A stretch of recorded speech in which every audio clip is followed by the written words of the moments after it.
సంక్రాంతి అయిపోయింది, సందడి ఆగిపోయింది. కానీ ఈ ఏడాది సంక్రాంతి వేడుకలు జరిగిన తీరుపై మాత్రం వైఎస్ఆర్ కాంగ్రెస్ పార్టీ కొన్ని ఆరోపణలు చేస్తోంది. కానీ చంద్రబాబు నాయుడు అంటూ ఉన్నారు, 30 లక్షల మంది ఈసారి ఆంధ్రాకు వచ్చారు, హైవేలన్నీ కూడా కిక్కిరిసిపోయాయి, నిండిపోయాయి కార్లతో, అంత స్ఫూర్తి నింపాము మేము అని చెప్పేసి. బట్ సంక్రాంతికి 30 లక్షల మంది వేరే ప్రాంతాల నుంచి ఉన్నవాళ్ళు ఇక్కడికి వచ్చి 3 లక్షల కార్లు హైదరాబాద్ నుంచి ఇక్కడికి వచ్చాయంటే అది మనం చూపించిన స్ఫూర్తి రాష్ట్రంలో. Right sir. కానీ వైసీపీ నాయకులు అంటూ ఉన్నారు సార్, ఇది కూటమి పాలన కాదు, క్యాసినో పాలన అని చెప్పేసి. గతంలో కూడా వైసీపీ గవర్నమెంట్ ఉన్నప్పుడు కూడా టీడీపీ అదే విమర్శలు చేసింది. ఉదాహరణకు గుడివాడలో కేసు,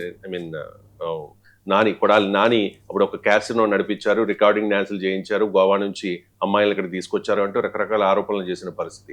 కానీ వాస్తవంగా చెప్పుకుంటే కనుక ఈ ఏడాది రాష్ట్ర వ్యాప్తంగా జరిగిన ఈ సంక్రాంతి వేడుకల్లో విచ్చలవిడిగా రికార్డింగ్ డాన్సులు జరిగిన మాట వాస్తవం సార్. సోషల్ మీడియాలో మనకి ఆ వీడియోస్ కూడా, మీరు కూడా గోదావరి జిల్లాలకు వెళ్ళారు, బహుశా ప్రత్యక్షం కూడా చూసి సార్. చూశాను సార్. పాల్గొనకపోవచ్చు కానీ చూసి ఉండాలి కదా. అంటే ఒకటి, మీరు విచ్చలవిడిగా ఈసారి జరిగింది అనేది నాకు తెలియదు, ఎందుకంటే నేనేమి మెజర్ చేయలేదు. మీకు నాకే పర్సనల్గా నేను బేస్ లేకుండా మాట్లాడను. అంటే మీరు చెప్పిన క్వశ్చన్లో జగన్మోహన్ రెడ్డి ప్రభుత్వ హయాంలో జరిగింది, ఇప్పుడు జరిగింది, కానీ ఇప్పుడు ఇంకెక్కువ జరిగింది అని మీరు ఒక కంక్లూజన్ చెప్తున్నారు విచ్చలవిడిగా. నేనైతే దాన్ని ఎండార్స్ చేయను. ఎందుకు ఎండార్స్ చేయను అంటే దెర్ ఇస్ నో మెజర్మెంట్ కనుక. సో మెజర్మెంట్ లేనప్పుడు ఎండార్స్ నేను చేయలేను. అంటే పేకాట ఎక్కువ జరిగింది, కోడి పందాలు ఎక్కువ జరిగాయి, గ్యాంబ్లింగ్ ఎక్కువ జరిగింది, మందు ఎక్కువ తాగినరు, పర్ క్యాపిటా లిక్కర్ కన్సంప్షన్, ఇవన్నీ నాకు డేటా లేకుండా నేను మాట్లాడాను. సో నేనేం దాన్ని ఎండార్స్ చేయను. కానీ ఒకటి మాత్రం నిజం, మీకు క్యాసినో కల్చరు వైసీపీ పాలనలో ఉండే, టీడీపీ పాలనలో ఉండే, హెచ్చుతగ్గుల గురించి ఎవరి అభిప్రాయాలు వాళ్ళవి.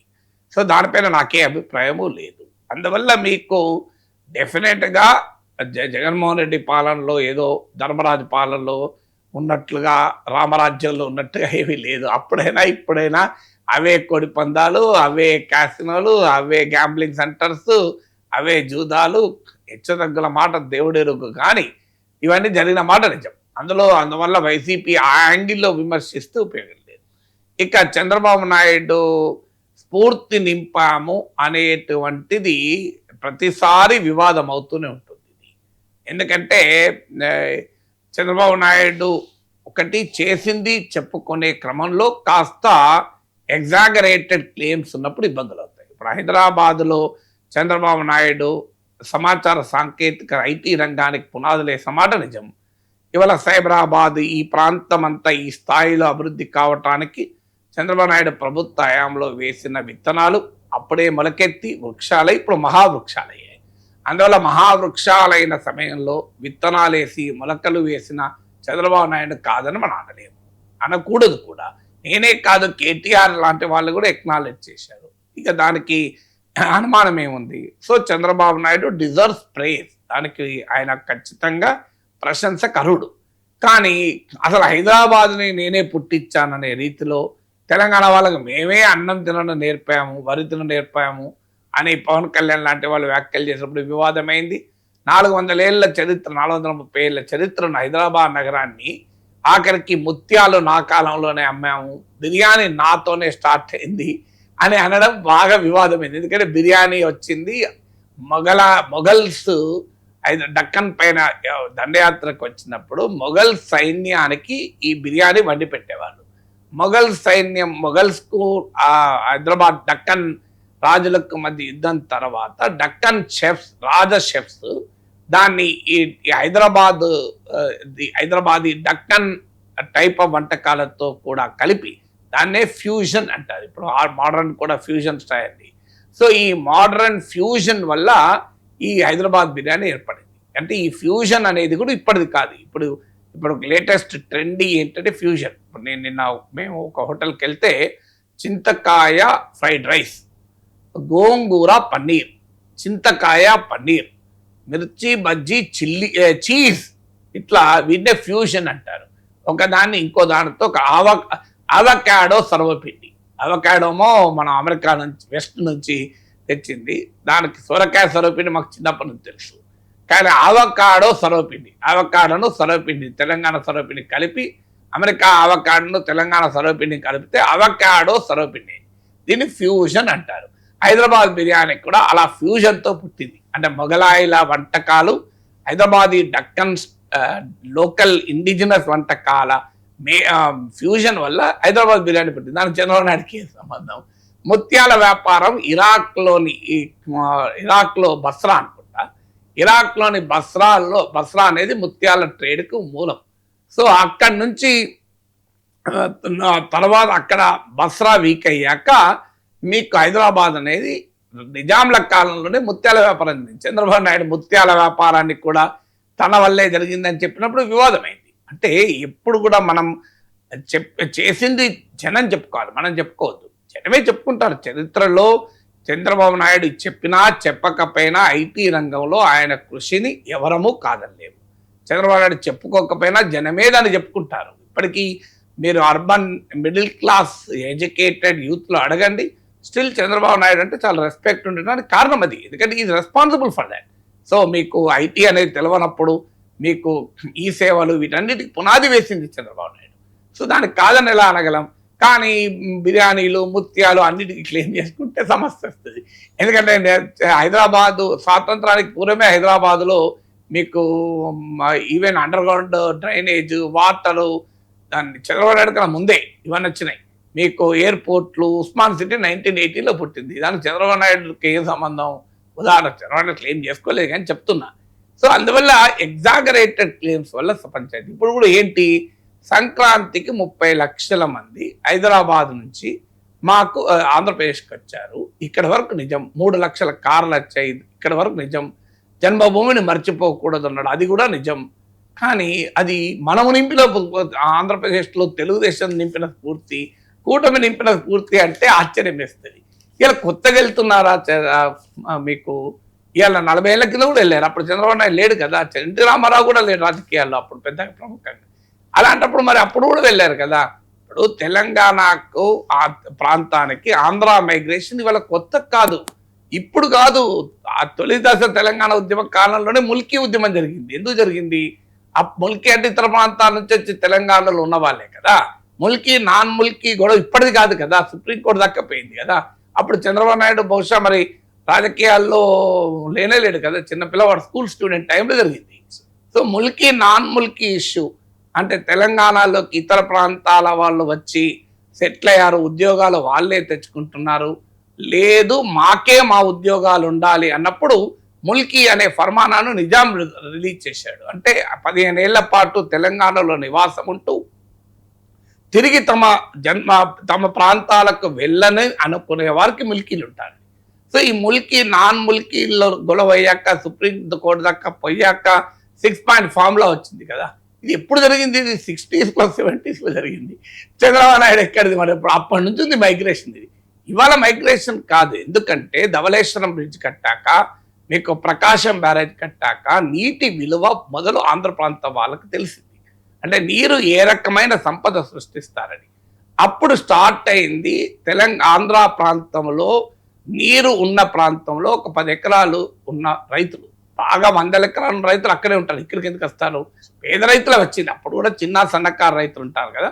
ఒక 5 ఎకరాలు ఉన్నాయి, 3 ఎకరాలు ఉన్నాయి, 1 ఎకరం అమ్మి ఇక్కడ 5 ఎకరాలకు ఉన్నారు. మీకు అందుకే చూడండి, తెలంగాణలో వాటర్ ఎక్కడుంటే అక్కడ ఆంధ్ర ప్రాంతం నుంచి మైగ్రేషన్ ఉంటుంది. మీకు ఇప్పుడు వరంగల్ జిల్లా మీకు పస్రా ఉంది, మీకు ఈ ప్రాంతం ఉంది, మీకు లక్నవరం చెరువు చాలా పెద్ద చెరువు, పస్రా చెరువు చాలా పెద్ద చెరువు. మీకు ఆ లక్నవరం చెరువు పక్కనే మీకు గోవిందరావుపేట ఉంటుంది. ఆ ఏరియాలో గోవిందరావుపేట ఏంటి? గోవిందరావు ఎక్కడి నుంచి వచ్చాడు? ఆంధ్రప్రదేశ్ గుంటూరు పల్లె ఉంటుంది నిజామాబాద్లో, దాని పేరే గుంటూరు పల్లె.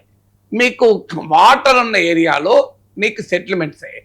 తర్వాత హైదరాబాదు రాజధాని అయ్యాక సహజంగానే ఆంధ్ర పెట్టుబడులు, ఆంధ్రాలోమో పరిశ్రమలు లేవు, అందువల్ల ఆంధ్రాలో అగ్రికల్చర్లోమో వాటర్ వల్ల సర్ప్లస్ వచ్చింది. దానివల్ల సంపద సృష్టించబడి ఆ సంపద ఎక్కడ పోవాలి? ఆంధ్రాలో పరిశ్రమలు లేవు. అందుకే చెన్నైలో వెళ్ళి ఫిల్మ్ ఇండస్ట్రీలో ఇన్వెస్ట్మెంట్గా మారింది. అందుకే మీరు చూడండి, ఫిల్మ్ ఇండస్ట్రీలో అత్యధికులు ఆంధ్ర ప్రాంతం వాళ్ళు ఉంటారు, తెలంగాణ వాళ్ళు దాదాపు ఉండరు. మీరు ఎవరైనా నటులు, దర్శకులు, రైటర్లు అందరూ. అందుకే తెలంగాణ తెలుగు సినిమా పాటల్లో తెలంగాణ పండుగల బతుకమ్మ ఉండదు, సమ్మక్క సారక్క జాతర ఉండదు. మీకు తెలంగాణ పేర్లు కూడా ఉండవు. ఆ అంటే అమలాపురం, ఈ అంటే ఇచ్చాపురం ఉంటుంది, ఆ అంటే ఆదిలాబాద్, ఈ అంటే ఇందూరు ఉండదు. ఎందుకు ఉండదంటే ప్రాంతం అక్కడి నుంచే ఇన్వెస్ట్మెంట్ వచ్చింది, అక్కడి నుంచే మనుషులు వెళ్ళారు. మీకు అలాగే ఆంధ్రలో అగ్రికల్చర్ సర్ప్లస్ క్రియేట్ అయ్యాక ఆ సంపద కాస్త బెంగళూరుకి వెళ్ళింది. మీకు బెంగళూరులో రియల్ ఎస్టేట్ చూడండి, మొత్తం రాయలసీమ వాళ్ళు ఉంటారు ఎక్కువ మంది. ఎందుకంటే రాయలసీమలో ఏం పెట్టుబడి పెట్టడానికి ఏం లేదాడ, అందువల్ల వాళ్ళు బెంగళూరు వెళ్ళారు. హైదరాబాద్ వచ్చారు రాయలసీమ వాళ్ళు. మీకు ఆంధ్ర ప్రాంతం వాళ్ళు ఇక్కడ హైదరాబాద్లో చూడండి, రెస్టారెంట్లు చూడండి, మీడియా ఇండస్ట్రీ చూడండి, మీకు ఫిలిం ఇండస్ట్రీ చూడండి, మీకు ఆఖరికి కమర్షియల్ సెంటర్ చూడండి, మీకు ఆంధ్ర నుంచి వచ్చిన వాళ్ళు ఉంటారు. అంటే this is the reason for historical migration. దీనికి చంద్రబాబు నాయుడుకు స్ఫూర్తినిప్పుడుతో సంబంధం లేదు. రాజశేఖర రెడ్డి టైంలో వెళ్ళారు, జలగం వెంగళరావు టైంలో వెళ్ళారు, పివి నరసింహారావు టైం, చెన్నారెడ్డి, అన్ని టైంలో ఆంధ్ర నుంచి తెలంగాణ మైగ్రేట్ అయ్యారు. మైగ్రేట్ అయిన తర్వాత పండుకూరుకి వెళ్తారు. ఇప్పుడు అమెరికాకు మన వాళ్ళు పెద్ద ఎత్తున వెళ్ళారు. ఫస్ట్ భూమి గుజరాతీ బిజినెస్ మెన్ వెళ్ళారు, తర్వాత మన డాక్టర్లు వెళ్ళారు, తెలుగు వాళ్ళు, ఇండియన్స్. ఆ తర్వాత ఐటీ భూమి వచ్చింది, మన వాళ్ళు వెళ్ళారు. ఇప్పుడు డిసెంబర్ వస్తే చూడండి, అక్కడ సెలవులు ఉంటాయి. డిసెంబర్లో summer holidays, Christmas holidays, new year holidays ఉంటాయి. డిసెంబర్లో మీకు అమెరికా నుంచి విమానం అంటే డబుల్ రేట్ ఉంటుంది. ఎందుకుంటుంది? వాళ్ళు భారతదేశంలో స్ఫూర్తి నింపడం వల్లనే అమెరికా నుంచి వస్తారా వాళ్ళు? అమెరికాలో స్ఫూర్తి లేకపోతే వస్తారా? అక్కడ సెలవులునే వస్తారు. ఇక్కడ కూడా అంతే, సంక్రాంతి సెలవులు ఉంటాయి మనకు, మన సంక్రాంతి సెలవులు ఉంటాయి, పండుగ, ఊరికి వెళ్తారు. దానికి రాజకీయ నాయకుల స్ఫూర్తితో సంబంధం ఏంటి? ఎవరింటికి వాళ్ళు వెళ్తాం. మీరు కూడా వెళ్ళారు మీ ఊరికి, సంక్రాంతికి 3 రోజులు లేరు మన కదా.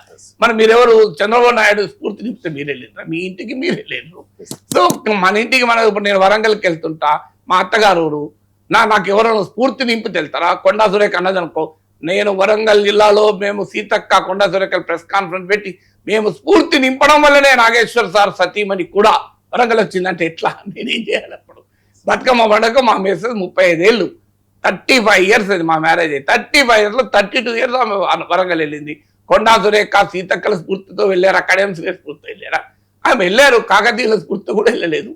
వెళ్ళారు హిస్టారికల్గా మన సొంత ఊరికి పండుగకి వెళ్తారు. దానికి చంద్రబాబు నాయుడు స్ఫూర్తితో సంబంధించి జగన్మోహన్ రెడ్డి టైంలో కూడా వెళ్ళారు కదా. ఇప్పుడు జగన్మోహన్ రెడ్డి టైంలో వెళ్ళాక చంద్రబాబు నాయుడు టైంలో వెళ్తే నేను ఒప్పుకుంటా స్ఫూర్తి అని. రాజశేఖర రెడ్డి టైంలో వెళ్ళాక చంద్రబాబు నాయుడు టైంలో వెళ్తేనే స్ఫూర్తి. ఇది హిస్టారికల్గా దశాబ్దాలుగా జరుగుతున్న పరిణామం. జనాభా పెరుగుతున్న కొద్దీ జనం పెరిగారు. కోనసీమ ప్రబల తీర్థానికి 476 ఇయర్స్ చరిత్ర ఉంది సార్. అదే చూడండి, మరి అది ఇప్పుడు చంద్రబాబు నాయుడు నేనే సృష్టించిన అంటే ఎట్లా? ఓకే, చంద్రబాబు నాయుడు రాష్ట్ర పండుగగా జగన్న తోట ప్రబల తీర్థం వీటికి రాష్ట్ర పండుగ జనవరి టైంలో వచ్చింది అనుకుంటాను. Subject correction. ఆ మేరకు మనం క్రెడిట్ పొందొచ్చు. ఇప్పుడు సమ్మక్క సారక్క జాతర నేనే సృష్టించిన రేవంత్ రెడ్డి అన్న, కేసీఆర్ అన్న తప్పే కదా. ఇప్పుడు 100 సంవత్సరాలు ఆయా కాలంలో డెవలప్మెంట్ చేస్తారు, క్లెయిమ్ చేసుకోండి, అభ్యంతరం లేదు. సో పుష్కరాలు నేనే సృష్టించిన ఎవరన్నట్టు ఎట్లా? ఇప్పుడు ఇది 100,000 సంవత్సరాలుగా ఉన్న వ్యవహారం ఇది. అందువల్ల this is an historical migration. Chandrababu Naidu స్ఫూర్తితో సంక్రాంతికి ఇంటికి పోరు, బతుకమ్మ పండుగ మా మేడం వెళ్ళిందంటే కొండా సురేఖ సీతక్కల స్ఫూర్తితో పోలే, ఆ మేడం స్ఫూర్తితో మేడం పోయింది అంతే. సో ఎవరు క్లెయిమ్ చేయకపోవడం, భారతదేశ స్ఫూర్తి మోడీ అనడం, నా స్ఫూర్తితో మేము వికసిత భారత్ స్ఫూర్తి ఏ స్థాయిలో నింపామంటే చూడండి, డిసెంబర్ వస్తే అమెరికా నుంచి విమానాలన్నీ నిండిపోతాయి. ఎట్లా నిండిపోతాయి? ఎందుకంటే అప్పుడు సెలవులు ఉంటాయి కదా, నిండిపోతాయి సెలవు. ఇప్పుడు ఇక్కడ సంక్రాంతి సెలవులు ఇవ్వకండి, పోతారో చూడండి.